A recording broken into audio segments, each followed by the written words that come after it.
बीमा भनेको भविष्यमा आइपर्न सक्ने आर्थिक जोखिमलाई अग्रिम रूपमा व्यवस्थापन, रिस्क ट्रान्सफर गर्ने उत्कृष्ट माध्यम हो।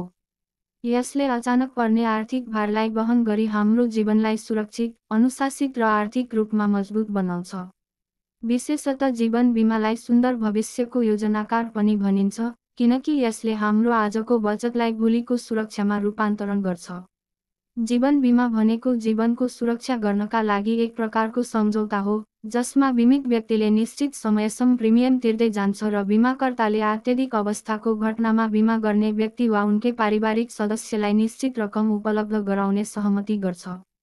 जीवन बीमाले न केवल बीमित व्यक्तिका जीवनको चासो पूरा गर्दछ, तर सेवा गरेर पारिवारिक सदस्यहरूको भविष्यको आर्थिक सुरक्षा पनि सुनिश्चित गर्दछ। यदि बीमित व्यक्ति त्यहाँ जाने क्रममा तत्काल दुर्घटनामा या अन्य अनपेक्षित घटनामा मर्छ भने बीमा कम्पनीले निर्दिष्ट धनराशि निकास गर्दछ। जीवन बीमाबारे विवरणहरूमा गहिराइमा प्रवेश गर्दै विभिन्न प्रकारका पोलिसीहरू उपलब्ध छन्, जस्तै term life insurance, whole life insurance, endowment plans, term life insurance आदि। प्रत्येकको आफ्नै उपयोगिता र फाइदा छ, जसलाई व्यक्तिको आवश्यकता र वित्तीय लक्ष्यले निर्धारण गर्छ। जीवन बीमाको महत्त्वलाई ओझेलमा नफाल्नुहोस्, किनकि यो मानव जीवनसँग सम्बन्धित छ र आजको आवश्यकता हो। यदि तपाईँ व्यक्तिको र परिवारको सुरक्षाबारे साँच्चै संसारमा छ, त्यसकारण भविष्यमा आनन्दको बाँचाइ चासो गर्दैछन् भने जीवन बीमा बुझ्न धड्कन खुसी हो पनि सुरक्षित पर्ने क्षणमा पनि मानसिक प्रेसर स्थान बनाउन र यसको साथ। त्यसैले हामी यस विषयमा महत्त्वपूर्ण जानकारीहरू र चिन्तनहरूको थप छलफल गर्न समर्पित छौँ, जसले तपाईँलाई निर्णय गर्नमा सक्षम बनाउनेछ। 1. जीवन बीमाले आर्थिक अनुशासन सिकाउँछ। जीवन बीमाले फजुल खर्च घटाउँछ, नियमित एवं अनिवार्य बचत गर्न सिकाउँछ, दीर्घकालीन योजना बनाउन प्रेरित गर्छ।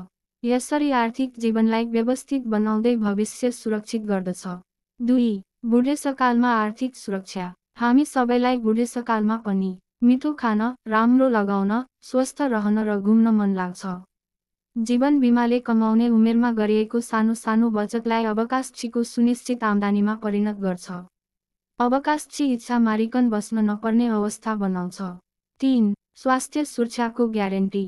यदि भोलि कुनै गम्भीर वा प्राणघातक रोग लाग्यो भने बीमाले बिमा बराबर उपचार खर्च तुरुन्त उपलब्ध गराउँछ।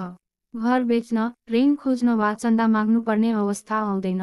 उपचारमा ढिला नभई जीवन रक्षा हुन मद्दत हुन्छ। 4. अपाङ्गता वा अशक्ततामा लाइफटाइम सहारा। दुर्घटना वा अन्य कारणले अपाङ्गता भयो भने बीमाले मासिक भत्ता, पेन्सन प्रदान गर्छ। बाँकी सबै किस्ता छुट गरिदिन्छ।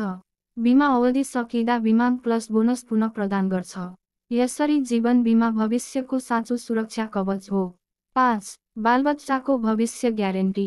बालकको सानै उमेरदेखि गरिएको जीवन बीमाले उच्च शिक्षाका लागि आवश्यक रकम सजिलै तयार गर्छ।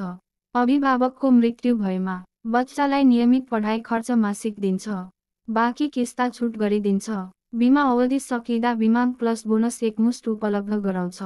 जीवन बीमा बालबालिकाको आर्थिक अभिभावक बन्न पुग्छ।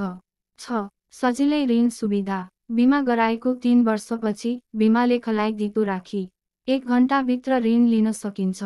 लगानी र आकस्मिक आवश्यकताका लागि अत्यन्त उपयोगी सुविधा हो। 7.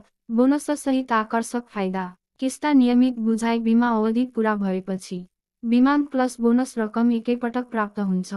यो केवल सुरक्षा मात्र होइन, उत्कृष्ट बचत तथा लगानी योजना पनि हो। अन्तिम कुरा, मृत्यु पश्चात हकवालाले पाउने रकम त फरक कुरा हो, तर हामी त घर, जग्गा, गहना, बैंक ब्यालेन्स, सम्पत्ति सबै छोडेर जान्छौँ।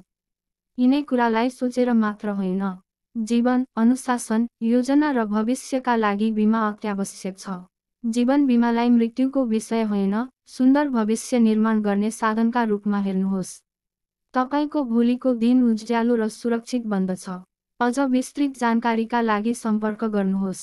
जीवन बीमा परामर्शदाता शरद नेवा, काठमाडौँ, नेपाल। WhatsApp 9 अर्ब 81 करोड 39 लाख 6,169।